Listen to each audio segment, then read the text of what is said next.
उच्च शिक्षा सेवा चयन आयोग के जो भी कैंडिडेट्स हैं, कुछ बातें आपके बीच में हम रखना चाहेंगे। इससे पहले 30 तारीख का जो एग्ज़ाम था उससे पहले हमने रिट किया था कोर्ट में। कह सकते हैं रिट आधी अधूरी थी। जैसा इन्फॉर्मेशन मिला हमें, जैसा डॉक्यूमेंट मिला, उस आधार पे हम रिट लेके आए। चूँकि समय इतना कम था कि उसमें रिट ले आ पाना संभव नहीं था। आ गई और उसकी वजह से कुछ लोगों को लाभ भी हो गया, तो उसका कोई मतलब नहीं है। सबसे पहला मुद्दा है एप्लीकेशन जो प्रोसेस हम चैलेंज करेंगे अब की बार रिट में।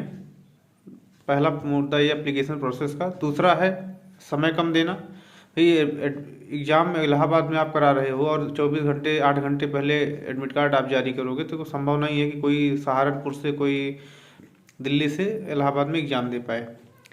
तीसरा, एग्ज़ाम देने के बाद तीसरा मुद्दा अपने इस नए रिट में ये रहेगा रेंडमाइजेशन का, कि बहुत सारे कैंडिडेट्स का कहना ये है कि कुछ लोगों का लगातार एक साथ रोल नंबर आ गया है या सिटिंग प्लान में दिक्कत है। तो तीसरा मुद्दा ये है। चौथा है OMR में नाम लिखवाए हैं। आप आज से पहले जितना एग्ज़ाम दिए होंगे उसमें है कि कोई भी लिखा है OMR पे कोई निशान ना बनाएं, किसी प्रकार का चिन्ह का प्रयोग ना करें। तो जनरली होता है OMR पे रोल नंबर, सेंटर का नाम और सेंटर का पता और डिस्ट्रिक्ट कोड, सेंटर कोड, तो नाम लिख। और निर्देश की बात आई, पेपर में निर्देश प्रधानाचार्य पद के लिए दे, जिससे भी कई सारे कैंडिडेट्स को दिक्कतें हुई कि एक्चुअली में निर्देश बहुत बड़ा रोल रखता है पेपर में।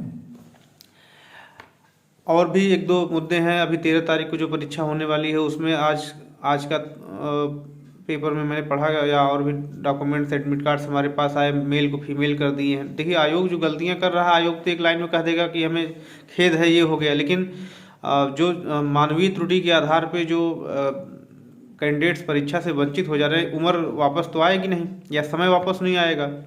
तो कहीं न कहीं आयोग शुरू से लापरवाही कर रहा है और गलतियां एक दो हों तो चलिए ठीक है, वो लिस्ट बढ़ती ही जा रही है।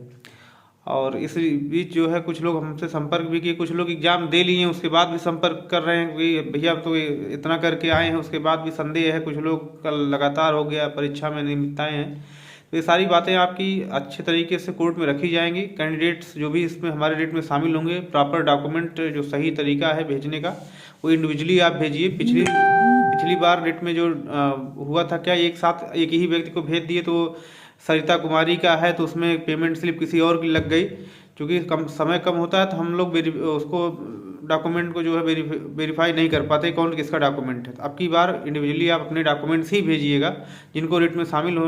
मैक्सिमम लोग तो शामिल होइए, क्योंकि इस तरीके से अनियमितता में अगर आप पेपर भी दिए होंगे, सोचिए जो व्यक्ति धरना दे के कोर्ट कचहरी करके पेपर दे रहा होगा, उसका माइंडसेट और जो नॉर्मली मूड में पेपर दे रहा हो उसके दिमाग के माइंडसेट जो है एग्ज़ाम देने का, वो दोनों लोग का जाहिर सी बात है अलग होगा। ये सब जो मुद्दे हैं सो हम कोर्ट में रखेंगे। और आयोग द्वारा सरासर छात्रों का जो है नेचुरल जस्टिस का वायलेशन किया है इस मामले में। और चूँकि वैकेंसी रेगुलर है नहीं, तो इस वजह से किसी की उम्र निकल जाएगी, बहुत सारी दिक्कतें हैं।